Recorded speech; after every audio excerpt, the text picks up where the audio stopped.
സിപിഐഎമ്മുമായി ഇടഞ്ഞ ചലച്ചിത്ര അക്കാദമി മുൻ അധ്യക്ഷൻ പ്രേംകുമാറിനെയും VS അച്യുതാനന്ദന്റെ മുൻ പേഴ്സണൽ അസിസ്റ്റന്റ് A സുരേഷിനെയും സ്ഥാനാർത്ഥികളാക്കാൻ കോൺഗ്രസ് നീക്കം.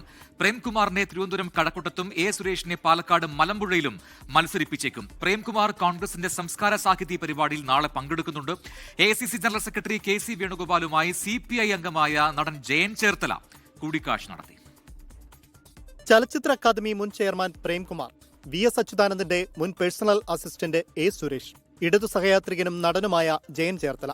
ഇടഞ്ഞവരെ പാളയത്തിലെത്തിച്ച് വിസ്മയമുണ്ടാക്കാൻ കോൺഗ്രസ് ശ്രമം തുടരുന്നു. പ്രേംകുമാറിനെ കഴക്കൂട്ടത്ത് മത്സരിപ്പിക്കാനാണ് നീക്കം. പ്രേംകുമാറിനെ ഒപ്പം കൂട്ടിയാൽ നാടാർ സമുദായത്തിന് സ്വാധീനമുള്ള തിരുവനന്തപുരത്തെ 6 മണ്ഡലങ്ങളിൽ പ്രതിഫലനമുണ്ടാകുമെന്ന് കോൺഗ്രസ് കരുതുന്നു.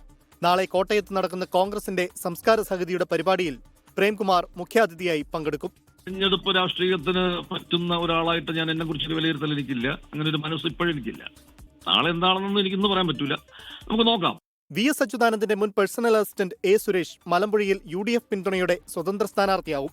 കോൺഗ്രസുമായുള്ള ചർച്ചകൾ A സുരേഷ് സ്ഥിരീകരിക്കുന്നു.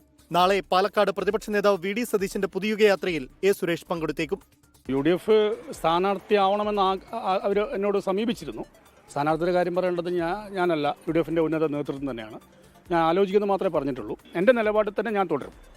അത് എങ്ങനെ എന്നുള്ളത് UDF ആണ് തീരുമാനിക്കേണ്ടത്. തിരുവനന്തപുരം നാലാഞ്ചിറയിലെ KC വേണുഗോപാലിന്റെ വസതിയിലെത്തി CPI അംഗവും നടനുമായ ജയൻ ചേർത്തല കൂടിക്കാഴ്ച നടത്തി. നേരത്തെ ആലപ്പുഴയിൽ നടന്ന സംസ്കാര സാഹിത്യ പരിപാടിയിലും ജയൻ ചേർത്തല പങ്കെടുത്തിരുന്നു.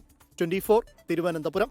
ലോകത്തെവിടെയായാലും ഏത് സമയത്തും 24 വാർത്തകളും ഓഗ്മെന്റഡ് റിയാലിറ്റി പാക്കേജുകളും എക്സ്പ്ലെയിനറുകളും വിശദമായി കാണാൻ ഞങ്ങളുടെ YouTube ചാനൽ നിങ്ങൾക്ക് സബ്സ്ക്രൈബ് ചെയ്യാം.